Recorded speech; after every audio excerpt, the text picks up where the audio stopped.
मधु रसोई में खाना बना रही थी। इतने में उसकी सास रेणुका वहां आई। बहू, जरा जगह देना, मुझे कुछ लेना है। रेणुका मधु के सामने से गई और मधु के नाखून उसके हाथ पर लग गए। आह बहू, कितने बड़े बड़े नाखून हैं तुम्हारे। इंसान हो या जानवर, काटती क्यों नहीं हो? मैं रोज नाखून काटती हूँ माँ जी, लेकिन पता नहीं इतनी जल्दी कैसे बढ़ जाते हैं। झूठ बोलने में भी माहिर हो गई हो। भला किसके नाखून हर रोज बढ़ते हैं? रेणुका ने मधु पर यकीन नहीं किया। मधु की इस घर में नई नई शादी हुई है। वो गरीब घर से है, इसीलिए मधु ससुराल में आकर हमेशा चुपचाप ही रहती है। उसकी जेठानी कावेरी शहर के सबसे अमीर लोगों में से एक की बेटी है, इसलिए उसका घमंड भी बहुत ज्यादा है।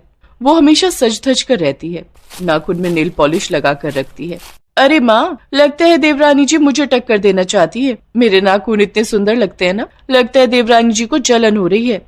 नहीं नहीं, मुझे जलन क्यों होगी आपसे, मेरी औकात ही क्या है। हाँ, ये बात हमेशा याद रखना, तू गरीब है, तेरी कोई औकात ही नहीं है।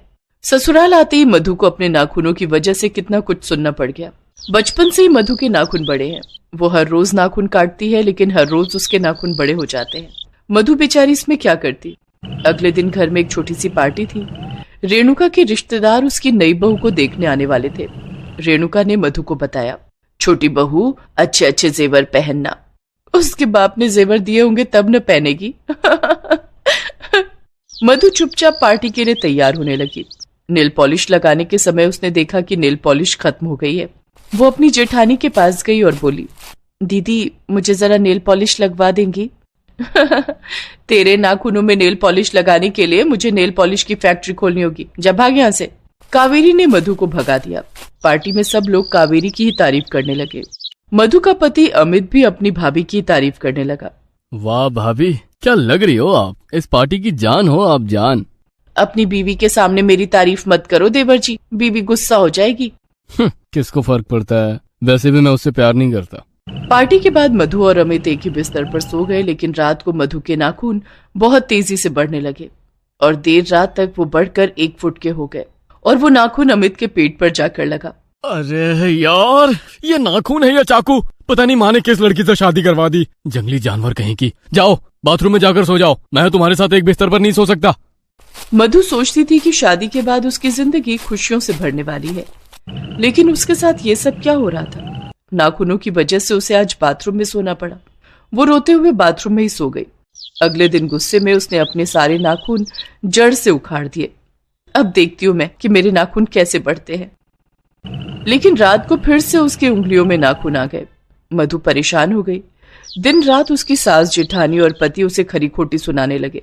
उसने अपनी सास से पूछ ही लिया, अगर आप लोगों को मुझसे इतनी प्रॉब्लम है तो मुझे इस घर की बहू बनाकर क्यों लाई? ये सुनकर उसकी जेठानी कहने लगी, क्योंकि मुझे एक नौकरानी चाहिए थी, और एक गरीब बहू से अच्छी नौकरानी कौन हो सकती है? बस तुम्हारे नाखून गंदे हैं, इन नाखूनों की वजह से ही हमें तुमसे डर लगता है। पता नहीं कब इंसान से जानवर बन जाओगी। ऐसे ही कुछ दिन चलता रहा और फिर एक दिन घर में रेणुका की सहेली आई। मधु खाना बनाकर लाई और खाना देते हुए उसके शरीर पर मधु के नाखून लग गए और खून निकलने लगा। रेणुका, ये कैसी बहू है तुम्हारी, कुत्तों से भी बदतर है। सॉरी माँ जी, मैंने जानबूझकर नहीं किया। जानबूझकर नहीं किया, पहले ही दिन से अपने नाखूनों से नुकसान पहुंचा रही है तू। मुझे अगर पहले पता होता कि तू ऐसी है तो तुझे कभी इस घर में नहीं लाती। भाग जा यहाँ से, निकल जा। सभी ने मिलकर मधु को घर से निकाल दिया।